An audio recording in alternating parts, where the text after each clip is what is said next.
The car rolled steadily toward the border, its headlights cutting across the quiet night. In the passenger seat sat David Pokora, a 22-year-old with long blonde hair that brushed against his shoulders. To most people, he looked like any ordinary computer science student. But online, he carried another identity, one whispered in gaming forums and hacking circles: Xenon. Beside him, his father gripped the steering wheel, unaware that their simple errand was about to unravel into something far larger. The trip had been planned as nothing more than a quick drive. 8 hours south, in Wilmington, a friend named Justin was holding a car bumper David had ordered, a minor fix for his broken vehicle, a chance to meet up, share a meal, and then head back home. But as the family car rolled into the checkpoint, the routine shifted. The border officer flipped open their passports, scanning names against the screen. His eyes narrowed. He leaned closer. "What's Xenon?" he asked, his voice flat but edged with suspicion. David froze. That name wasn't supposed to appear here. Not at a border crossing, not tied to his passport.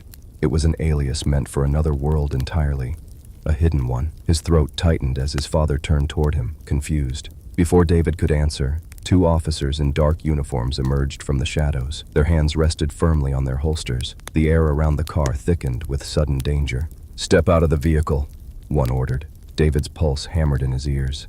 The surreal thought flashed through his mind. A broken bumper had led him into a trap. As he stepped into the floodlights, arms raised, the truth dawned. He wasn't being stopped for car parts. He was being stopped because of what he had done in the shadows of the digital world. For years, the FBI had been watching him, and the underground world he was part of. A world that stretched far beyond console cheats and tinkered hardware. A world where a small crew of teenagers, scattered across the globe, had pulled off some of the most audacious hacks in gaming history. They had stolen secrets from titans of technology, leaked unreleased games, and even stumbled into military simulations guarded by the US government. And now, here at this quiet crossing, David Pokora, Xenon, had finally been caught. But to understand how he ended up in this moment, we need to go back to where it all began. With a console, a community, and a young man who couldn't resist the pull of unlocking forbidden doors. Origins of a hacker, long before the flashing lights of the border crossing. Before the FBI file marked Xenon, there was simply a boy fascinated by the glowing screen in front of him. David Pokora was still in elementary school when he built something most kids his age wouldn't even dream of attempting. His own simple web browser. He didn't learn it in class, and no teacher had guided him step by step. He simply opened a book, studied lines of code, and taught himself. The thrill wasn't just in making something work. It was in proving to himself that he could bend technology to his will. Then, in 2001, a box dropped into his world that changed everything: the original Xbox. For the first time, a console wasn't just a toy. It was a machine, heavy, black, industrial in design, with green accents that gave it the aura of something radioactive. The oversized controller felt awkward in most hands, but for David, it was a key to a new dimension, and with it came a game that would shape his teenage years: Halo. He wasn't alone in this fascination. Across the world, a growing community of tinkerers and gamers were pulling apart their consoles, determined to see what else this machine could do. They called themselves modders, hackers, enthusiasts. They discovered ways to stream music directly through the system, to run Linux on the Xbox, even to boot up rival games from Nintendo. David dove headfirst into this underground world. His talent quickly separated him from casual hobbyists. Where others copied tutorials, David wrote his own programs. In Halo, he coded tweaks that bent the rules of the game itself. Physics that made players soar higher, weather that shifted mid-battle. His reputation spread. On forums and chat rooms, his screen name carried weight. Xenon was becoming known, but technology doesn't stand still. In 2005, Microsoft unveiled the Xbox 360, sleeker, faster, and more secure. This time, the company had learned from the wild exploits of the first generation. Their defenses were stronger, the system harder to crack. To break into the 360, you needed something rare: a developer kit. A special console designed only for game creators, loaded with tools that normal users could never access.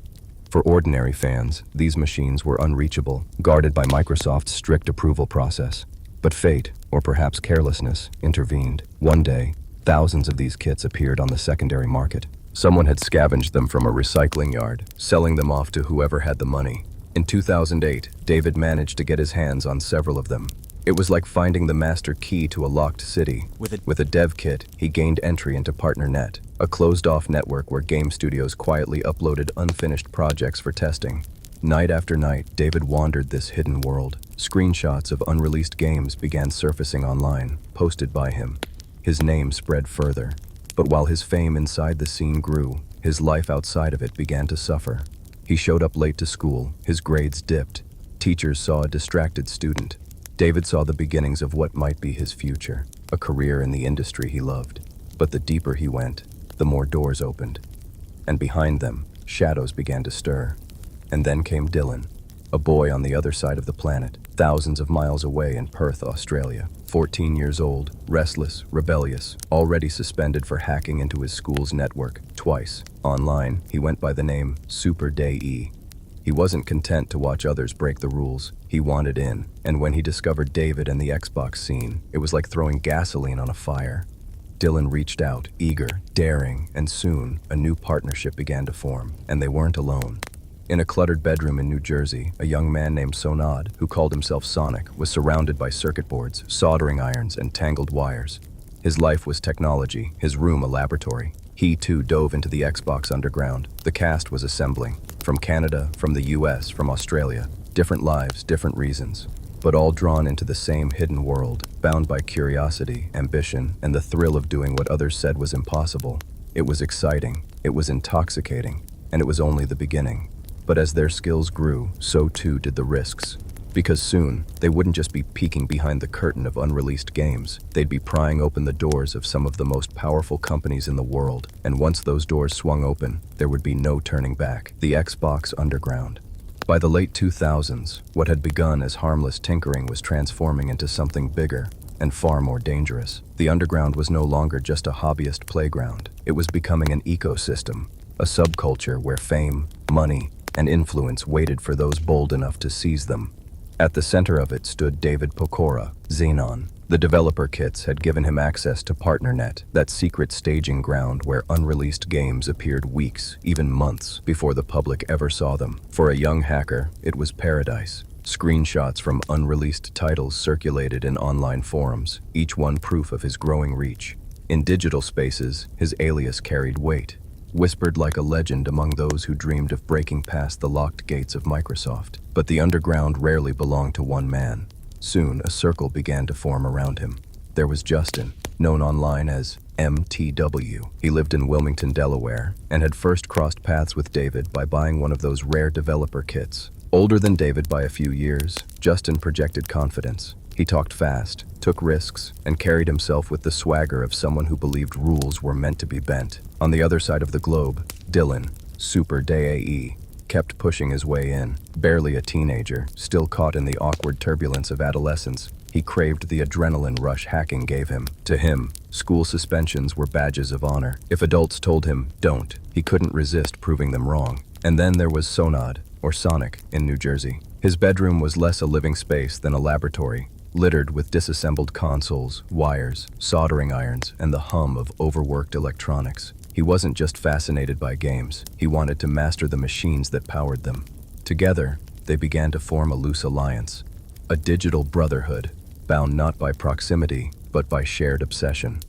They traded tips, shared files, and soon began planning more ambitious ventures. At first, it seemed innocent enough. Tweaks to game physics, mods that bent reality in Halo, a server where players could pay for cheats in Call of Duty, walking through walls, firing weapons that never missed. David set the price, $100 for 30 minutes of digital invincibility. The cash poured in. At his peak, he was making as much as $8,000 a day. For a university student from Canada, it was more money than he had ever imagined. He took his girlfriend to high-end restaurants, checked into luxury hotels, lived a life far removed from the quiet suburb where he'd grown up. To David, it felt like validation, proof that his skills had real-world power. But money brings attention, and attention brings enemies. Activision, the powerhouse behind Call of Duty, noticed the sudden influx of cheaters plaguing their servers. They traced the activity back to David. Letters began to arrive, cease and desist notices, legal threats. But to him, they were nothing more than pieces of paper. After all, it wasn't like he was stealing money or hacking government databases. They were just games, weren't they? He didn't realize then that the line between harmless mischief and high-stakes crime had already been crossed, because curiosity never rests. And once you know how to open a door, you start wondering what lies beyond the next one. It was only a matter of time before they stopped playing in the shadows of PartnerNet and set their sights on something much larger. And when that moment came, it would put the Xbox Underground on a collision course with some of the most powerful companies on Earth. Epic Games breach. It began, as so many stories in the hacking world do, with a message. One night, Dylan, restless, curious, and hungry for a new thrill, opened a note from an online acquaintance. The sender called himself GamerFreak1727. Attached was a simple but dangerous prize, a list of usernames, email addresses, and matching passwords.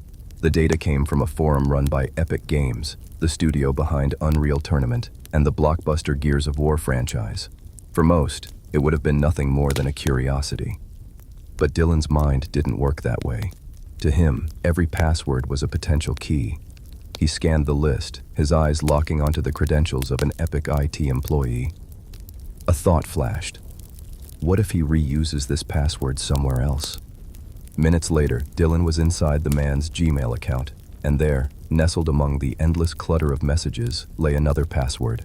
One word, one string of characters, admin 060606. It was the master key. With it, Dylan suddenly had access to Epic's internal network. The thrill of discovery shot through him like a jolt of electricity. But instead of hoarding the secret, he reached out to David. When David heard the news, his pulse quickened. He knew exactly what this meant. This wasn't about cheats anymore. This was about stepping inside the digital heart of a billion-dollar company. But even then, he drew boundaries for himself. No credit cards, no customer data. He told himself they were just gamers, not criminals. He wanted only one thing, the games. Together, David and Dylan began combing through Epic's servers, their digital fingerprints drifting silently through folders and directories. Weeks passed. Files were opened, copied, hidden away. Most of what they found was routine, build notes, patches, developer chatter, but they knew something bigger was buried somewhere inside. And then, they found it. Buried deep in the system was an early build of Gears of War 3. Alongside it, the holy grail for any hacker, the source code. The weight of what they had stumbled upon hit them instantly. Gears of War wasn't just another title. It was one of the most anticipated games in the world. Millions of players were waiting for its release. And here it was, in their hands, months before it would ever be announced. The temptation was irresistible. They pulled the files, hundreds of gigabytes transferred piece by piece until the game lived on their hard drives. Sonad joined in, using a hacked modem to mask his trail as he downloaded the massive data. When the process finally finished, he couldn't stop smiling. Too excited to sleep, he burned the files across 8 Blu-ray discs. To hide them, he slipped the discs into a package, scribbled wedding videos across the label, and mailed them to David. When David slid the disc into his console, the screen flickered with a ghost of the future. The textures were incomplete, the gameplay rough, but it was real. He and his crew were playing Gears of War 3 long before the rest of the world even knew it existed. Days later, the inevitable happened. The unfinished game surfaced online, available for anyone bold enough to download it. Headlines erupted. Blogs, forums, even mainstream news outlets reported on the leak. Epic Games scrambled to respond, warning players that the stolen version could melt your system, a hollow threat, but one designed to scare off curious fans. Inside the underground, the group laughed. They had done the impossible. They had embarrassed one of the biggest studios in gaming. But then, as David sifted through Epic's files one night, he froze. Buried in an email chain was a message that made his stomach drop. Epic Games had contacted the FBI. The Bureau was already watching. For David, the fun drained away, replaced by cold fear. He scrambled to encrypt his hard drives. He told Justin to help hide his tracks. Sonad decided to vanish for a while, to wait until things cooled down. But Dylan didn't care. The FBI's presence only seemed to excite him. He kept logging into the servers, even as he could see agents scanning the system for intruders. It was a game to him, a high-stakes chase across invisible wires. And then, in one careless moment, he found something far darker, a USB drive left connected to the network. On it, a list of the company's most sensitive access credentials. It was a skeleton key. From that day forward, Dylan had near total control of Epic's network, and he used it every single day. From his computer in Australia, he peered through the webcams of Epic employees. He watched them walk through offices, sit in meetings, carry on as if nothing was wrong. He was a ghost in the room, invisible but always present. For David, the line was crossed. For Dylan, the line never existed. And as the hackers dug deeper, Epic wasn't the only company to fall. Because once the locks opened at Epic, doors began to swing wide across the gaming industry. One by one, the giants would fall. A fever of hacks, The Epic Games breach had lit a fire. What began as curiosity was now a fever, an obsession that pulled the group deeper with every successful break-in. The boundaries David once tried to set for himself, no credit cards, no personal data, no harm, were already eroding. Every night spent roaming a company's servers revealed just how fragile the digital walls of billion-dollar giants could be. And with each new discovery, the thrill of conquest grew stronger. Microsoft, Electronic Arts, Blizzard, Valve, Activision. One after another, their networks fell. Each hack opened new vaults of unreleased games, source codes, and confidential documents. It was like slipping through the backstage doors of the world's biggest shows months before the curtains ever rose. And the deeper they went, the more reckless they became. They weren't just hackers anymore. They were explorers mapping the hidden arteries of the gaming industry. But exploration soon blurred into exploitation. David began selling stolen builds and unreleased games to a contact who went by Xbox Dev Guy. The deals were arranged quietly, usually through Justin. The money was good, but the secrecy was better. Every transaction reinforced the idea that they weren't just hobbyists. They were players in an underground economy. At the same time, they still clung to their roots. In many ways, they were just kids who loved games. David would invite friends over, loading up unreleased titles as if he were showing off a prized collection. Nobody outside the group was ever told where the games came from. The mystery only made the legend grow. But secrets like these never stay buried. Word began to spread. Screenshots leaked. Names were whispered. And with every rumor, new faces came knocking, desperate to join the circle. Two of them would change the group forever. The first was Austin, a tall, reserved high schooler from Indiana who went by the handle A Monkey. Shy in real life, he came alive online, where he could slip into the current of the underground without the weight of face-to-face judgment. The second was Nathan, from Maryland. He called himself Anime Freak. Just 18, still homeschooled by his mother, he dreamed of building games one day. He had already dabbled in deception, creating a program to generate fake FIFA coins. But when he crossed paths with the underground, his ambitions soared. With Austin and Nathan, the crew's numbers swelled, and so did their appetite. No longer satisfied with raiding gaming companies, they widened their targets. AMD, Intel, Disney, Warner Brothers, even Google. The group that once just wanted early access to Halo maps was now breaking into the servers of some of the largest corporations on Earth. At their peak, they had infiltrated nearly 25 companies, but the hunger for bigger trophies always leads somewhere dangerous. On a late summer night in 2012, Austin and Nathan were exploring the servers of a studio called Zombie Studios, known for military-themed games. It seemed like just another break-in, but then they discovered a tunnel, a hidden path that led them somewhere they were never supposed to be. A server that didn't just belong to a game studio, a server connected to the US military. And inside it was something more than a game, a flight simulator, commissioned by the Department of Defense, designed to train Apache helicopter pilots. The boys stared at the files. Their hearts pounded. This wasn't fun anymore. This was dangerous. This was a step into the kind of territory people go to prison for. But temptation was stronger than fear. They downloaded it, and in that moment, the Xbox Underground crossed a line that could never be uncrossed. The military simulation.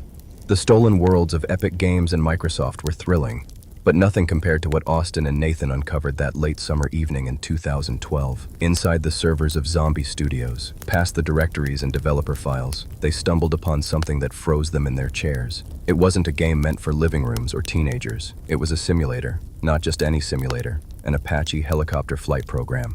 The header files spelled it out, AH-64D Apache Simulator. It wasn't a project for entertainment. It was commissioned by the United States Department of Defense.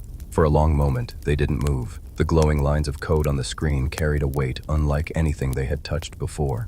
This wasn't a cheat for Call of Duty or a leaked build of Gears of War. This was military technology, created, funded, and secured by the Pentagon.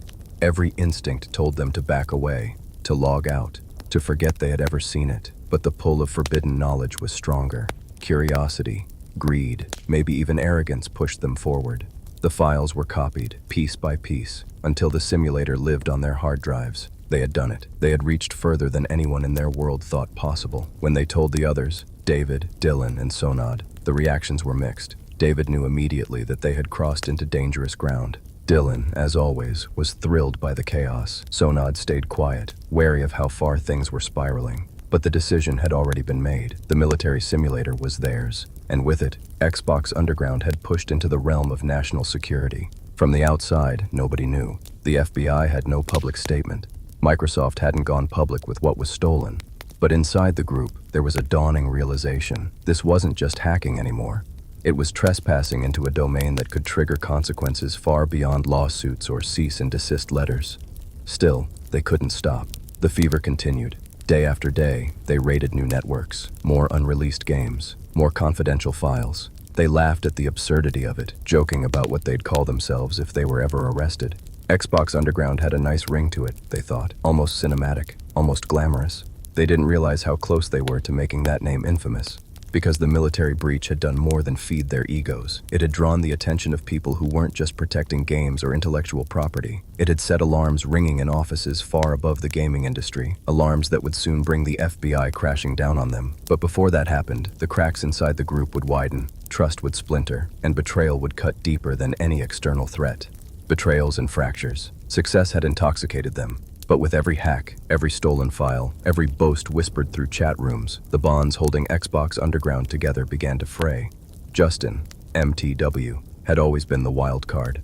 Older than David, brash, cocky, he often acted before thinking. In 2010, he attended PAX East, a gaming convention in Boston. The others teased him, daring him to hack something on site. Justin accepted the challenge. He wandered the convention floor until he found the booth of Atomic Games, a small developer showcasing their new shooter, Breach. While the staff were distracted, Justin slipped behind their stand and began copying the game onto his laptop. But luck wasn't on his side. An employee returned early, catching him mid-download. Justin bolted, but 2 Atomic staff chased him down. He was arrested on the spot. In custody, his recklessness only deepened. He tried to bribe the officers with $100. He even bragged, dropping the names of his online crew. When word reached the others, suspicion spread like wildfire. What if Justin had said too much? What if he'd cut a deal? Trust cracked. Some, like David, wanted to believe in him. Others, like Sonad, were certain he'd become a liability. Meanwhile, Dylan was spiraling in his own way. He was bold to the point of self-destruction. He had called Epic Games drunk one night, confessed to hacking them, and demanded a poster as a reward. Incredibly, Epic actually sent him one. His recklessness was endangering them all. Then came the prototype. During a raid into Microsoft's servers, David and Dylan stumbled upon a cache of documents, technical diagrams, and source code. At first it looked ordinary, but as they pieced it together, the realization hit. These were the blueprints for Microsoft's next-generation console, codename Durango, the console that would later be revealed as the Xbox One. For the group, it was like uncovering a state secret. They studied the files, debating their next move. Should they sell them? Should they build the console themselves? Temptation won. They ordered parts online, shipped them to Nathan's house, and began assembling a prototype of the new Xbox. Against all odds, it worked. They had built a functioning console, a console the world hadn't even seen yet. But what to do with it? Nathan suggested keeping it hidden. Dylan, eager for chaos, wanted to leak it. In the end, they found a buyer in the Seychelles willing to pay $5,000. Justin volunteered to ship it. And then, nothing. The buyer never received the console. Panic spread. Had the FBI intercepted the package? Or had Justin pocketed it? Nobody knew. Then Dylan, impatient, made his move. He posted pictures of the prototype online and even listed it on eBay. The listing exploded, with bids climbing past $20,000 before Microsoft shut it down. Furious, David cut ties with him. But Dylan wasn't finished. He gave interviews under his online name, Super Day E, openly mocking Microsoft. He basked in the attention, blind to the danger. For the others, it was the final betrayal. Dylan had painted a target on all of them. Inside the group, suspicion boiled over. Who could be trusted? Who was already talking to the FBI? And who would be next to fall? They laughed once about the idea of being called the Xbox Underground in prison, but the joke was wearing thin. The walls were closing in, and somewhere among them, an informant was already feeding the FBI every move they made. The net closes. For years, the Xbox Underground had slipped in and out of servers like ghosts, convinced they were untouchable. But the ghosts had left trails, digital footprints, chat logs, usernames, threads that, once pulled, unraveled everything. The FBI had been patient. Quietly, methodically, they gathered evidence. Every boast in a chat room, every encrypted file, every screenshot passed between the crew was cataloged. The case grew thicker, heavier, until the Bureau was ready to strike. The first blow fell in Maryland. Agents stormed the home of Nathan, known online as Anime Freak. Computers were seized, hard drives bagged and labeled. Nathan, terrified and trembling, was cuffed and led away. In New Jersey, it was Sonad's turn. He thought he had distanced himself, laying low after the chaos of the Durango prototype. But the knock came anyway. The search warrant, the seizure of his electronics, the sudden collapse of everything he had built. Across the ocean in Australia, Dylan's arrogance caught up with him. For months, he had taunted Microsoft, bragged online, even given interviews under his hacker alias. When the authorities finally arrived, they had more than enough. Dylan Wheeler, Super D, was placed under arrest. And in Canada, David's world began to tighten. He saw the others falling, one by one. He knew the net was drawing closer, but still, he couldn't quite believe it would reach him. Then came the night at the border. By March 2014, his alias Xenon was burned into FBI databases. The officer's question, "What's Xenon?" was no accident. The trap had been waiting for him. The arrests sent shockwaves through the underground. For years, the group had lived with the fantasy that they were untouchable, shielded by distance, youth, or sheer bravado. That fantasy was gone. And yet, in the middle of the storm, there was a name that kept appearing in the indictment papers, a shadowy figure only ever referred to as Person A. According to the documents, Person A had played a pivotal role. He had helped David encrypt hard drives. He had assisted in selling unreleased games. He had even delivered a self-made prototype of the new Xbox directly into the FBI's hands. But the detail that sent chills through the crew was this: Person A was from Wilmington, Delaware. Only one man fit that description: Justin. The same Justin who had been caught at PAX. The same Justin who volunteered to ship the Xbox prototype that never arrived. The same Justin whose recklessness had always hovered on the edge of betrayal. Had he been an informant all along? Did he cut a deal after his arrest at the convention? Had the FBI been inside their circle from the very beginning? No one could say for certain, but the suspicion was enough to fracture what little trust remained. The Xbox Underground was finished. The question now wasn't whether they would face justice, it was how much of their lives the courts would take. And as the trials began, each member would discover just how high the price of curiosity could climb. Trials and sentences. The arrests were only the beginning. What followed was the slow grind of justice. Each hacker pulled into a courtroom to face the consequences of years spent dancing on the edge of law and legend. In the United States, David Pecora stood before a federal judge. Just 23 years old, he had been at the center of it all: the leaks, the cheats, the endless hours crawling through corporate servers. Yet when confronted with the weight of evidence, he chose cooperation. David explained to investigators how the breaches were carried out, how he and the others had slipped past defenses designed by billion-dollar companies. The agents, though stern, couldn't help but be impressed by his skill. For David, the price was 18 months in prison. When he emerged, he was older, sobered, and determined to turn his talents toward building rather than breaking. He finished college, and soon after, began working in cybersecurity. From the wreckage of his youth, he built a second chance. Not everyone was so fortunate. Austin, a monkey, managed to avoid prison altogether. He accepted probation, 3 years under supervision, in exchange for helping the FBI with a separate case involving counterfeit FIFA coins. The gamble paid off. He later rose in the tech world, leading cybersecurity at a social media startup. Sonic, was less lucky. He served the same sentence as David, 18 months. When he walked free, the world no longer seemed welcoming. His probation officer barred him from using computers, the very machines that had once been his passion. The restrictions choked him, each request denied, each opportunity blocked. Depression crept in. He turned to drugs, a spiral that ended with another 9 months behind bars. By 2019, his probation finally ended, and for the first time in years, he was allowed to touch a computer again. Clean, but scarred. Nathan, anime freak, was perhaps the most fragile. One of the youngest in the group, gentle by nature, he had never been built for prison. While awaiting sentencing, he wore an ankle monitor and stayed with his parents, but the fear consumed him. In desperation, he cut off the monitor and fled toward Canada. At the border, police surrounded him. Panicked, Nathan bolted, knife in hand, injuring himself before collapsing into custody. He survived, but the damage was done. He was sentenced to 2 years. In prison, he came out as trans, living as Holly. But freedom brought no peace. Just a year after release, overwhelmed by what life had become, Holly ended their own life. On the other side of the world, Dylan Wheeler, Super D, fought harder than anyone. He refused to plead guilty, claiming charges had been stacked unfairly. Trials stretched on for over 3 years. Ordered to surrender his passport, he defied the court, fleeing to the Czech Republic using his dual citizenship. His mother was accused of helping him, sentenced to prison herself. Dylan moved on to the UK, founding a cybersecurity company, speaking publicly about hacking and security. For a while, it seemed he had turned his infamy into opportunity. But by 2020, the company shut down and Dylan vanished. His trail went cold. And then there was Justin. The specter of Person A hung over every trial, every transcript, though the others suspected. Though whispers spread that he had cut a deal with the FBI, no proof was ever shown.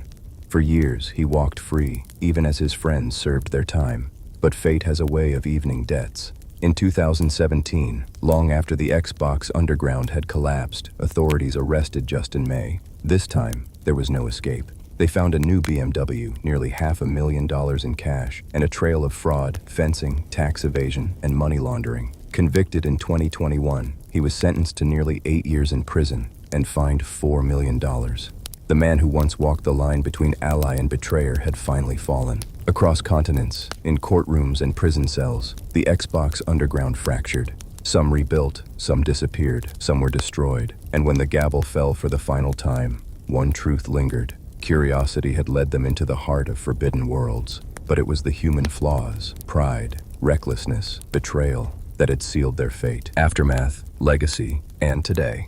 By the time the dust settled, the Xbox Underground had collapsed under the weight of its own ambition.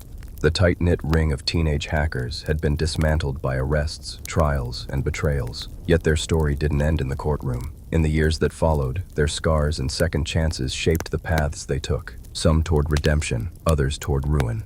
David Pokora, Xenon, served 18 months in prison. When he walked out, older and humbled, he finished his degree and turned his skills to defense. The same brilliance that once tore open corporate servers was now building walls to keep them safe. By 2025, David had become something rare, a former hacker respected as a cybersecurity professional. Austin, who once called himself AA Monkey, avoided prison through cooperation, trading testimony for probation. The gamble worked. He carved out a career in technology, rising to lead security at a growing social media startup. Proof that sometimes the same instincts that drive destruction can be channeled into protection. Sonic, faced a much harder road. After serving his time, he was forbidden from using computers, the very machines that had defined his life. His probation officer refused nearly every request, leaving him isolated. Depression followed, then drugs, then another prison sentence. Years later, he clawed his way back, clean and quietly rebuilding his life. But the cost had been immense. Nathan, anime freak, later Holly, had been the youngest and perhaps the most fragile. Terrified of prison, Holly tried to run, only to be caught at the Canadian border. After serving 2 years, she came out living openly as trans. But freedom offered no peace. The weight of it all proved unbearable. Just a year later, Holly took her own life. Dylan Wheeler, Super Day, refused to plead guilty, fighting the system for years. Ordered to surrender his passport, he fled overseas. In Europe, he built a cybersecurity company, gave talks, and tried to turn his infamy into a resume. But by 2020, the company had shut down, and Dylan vanished from public view. In 2025, his fate remains uncertain. A ghost of the underground, disappeared into the noise of the digital world. And then there was Justin, MTW. For years, his name hung in the air like smoke. Many believed he was the informant, the one who helped the FBI bring the group down. No proof was ever shown. But eventually, justice caught up with him anyway. Not for hacks, but for fraud, money laundering, and tax evasion. He was sentenced to nearly 8 years in prison. The man who once thrived on risk and suspicion had finally lost his gamble. Now, more than a decade later, the Xbox Underground is gone. But its story lingers. A handful of teenagers, scattered across the globe, once broke into the digital vaults of the world's most powerful companies. They leaked games, sold secrets, and even stumbled into the backyard of the US military. They weren't mercenaries or spies. They weren't even in it for money most of the time. They were kids chasing adrenaline, chasing recognition, chasing the thrill of opening doors that were never meant for them. But every open door carries a price. For some, it was prison. For others, addiction. For one, it was a life cut tragically short. And for a few, the lesson became a turning point. Proof that brilliance without restraint can destroy, but brilliance with direction can also rebuild. In the end, their story is both a warning and a reminder. The digital frontier is endless. For every lock, there will always be someone searching for the key. And sometimes opening it doesn't just change the system. It changes the lives of those reckless enough to try.